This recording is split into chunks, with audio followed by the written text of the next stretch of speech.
It's all your fault. For too long, you've dominated society in almost every culture of the world. You are sociopathic, reckless, selfish, and deficient in areas where we need you to be better. The patriarchy, in a word, is toxic. Well, that is how many men feel like they are being spoken to today. Born with inherent blame, an original sin. When the tragic circumstances of Sarah Everard's murder hit the headlines, there were even calls for a curfew on men, somehow lumping 50% of the population into the same category as one psychopathic and deeply evil monster. How do we want men to react to this? What can they do? Confusion is understandable. On one hand, men are being told that their toxic masculinity is the root cause of all harm, while on the other hand, being encouraged not to be too metrosexual or soy, yet neither too gruff nor Neanderthal, expected to be the perfect father, a high achiever, able to reach the top shelf and carry the furniture, grow a good beard, measure over 6 foot tall, and all the while be a true gentleman, giving up his seat for a woman. Issues that affect all human beings are all too often framed as if they happen only to women. Body image and objectification, rape, depression, single parenting, domestic violence, and safety on the street. The UK's most prolific serial rapist, Reinhard Sinaga, who carried out a decade-long campaign of sexual violence against an estimated 190 victims, vulnerable young men, drunk and alone. Perhaps the reason he was able to continue his sick violations for so long was because men find it more difficult to admit to being a victim due to pressures of perceived masculinity and the associated stigma of rape. All but a few of Sinaga's victims were white, heterosexual men. The average age was just 21. Where was the vigil?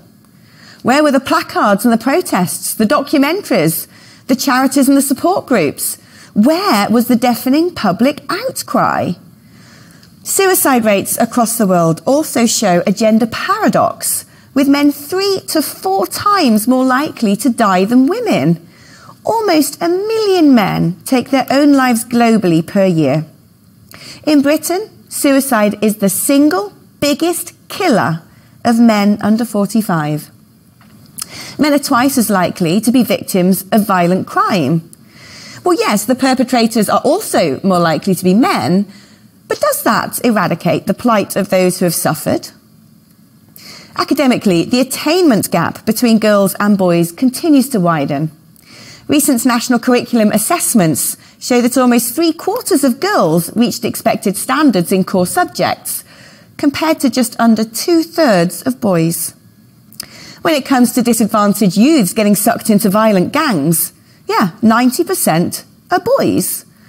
Does this make men the perpetrators or the victims, or both?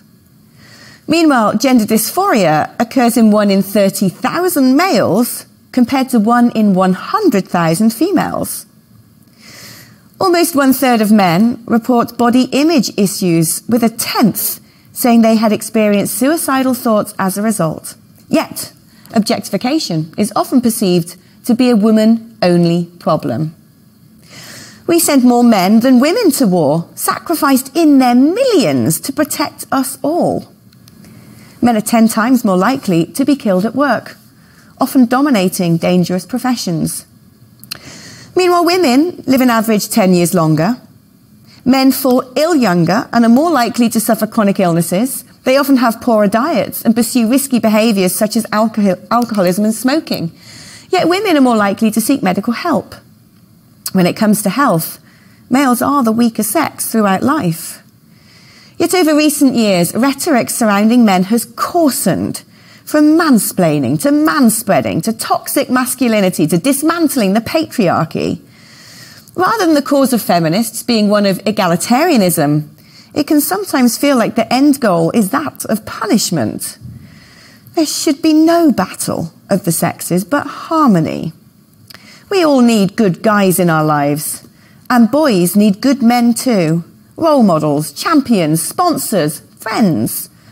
Instead of beating them down, isn't it time we raised them up? Today, we really need to talk about our men. Can't you see it too? There's an elephant in the room.